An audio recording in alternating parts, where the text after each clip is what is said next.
მოგესალმებით. ამ ვიდეოში წარმოგიდგენთ ვიდეო ინსტრუქციას თუ როგორ შეგიძლიათ ნახოთ თქვენი მოსწავლეების გაცდენების პროცენტული მაჩვენებელი. პირველ რიგში გავიაროთ ავტორიზაცია, ჩავწეროთ ჩვენი ელექტრონული პოსტის მისამართი და პაროლი. ამის შემდეგ გადავიდეთ მონაცემებზე.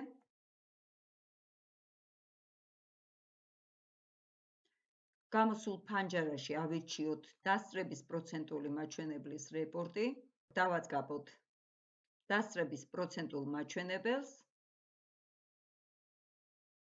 ავირჩიოთ სასწავლო წელი, კლასი, შეგიძლიათ აირჩიოთ ერთი კონკრეტული მოსწავლე ან ყველა მოსწავლე. მე ავირჩევ ყველას. საგანთა ჩამონათვალში შეგიძლიათ აირჩიოთ ერთი კონკრეტული საგანი ან ყველა საგანი. მე ავირჩევ ერთ კონკრეტულ საგანს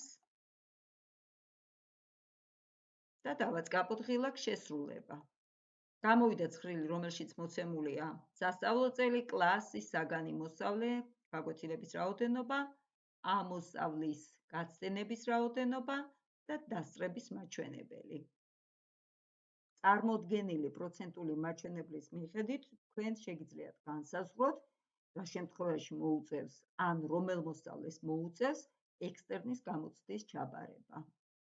ასე მარტივად შეგიძლიათ განსაზღვროთ, რომელ მოსწავლეს მოუწევს ექსტერნის გამოცდის ჩაბარება. მადლობა ყურადღებისათვის, წარმატებებს გისურვებთ.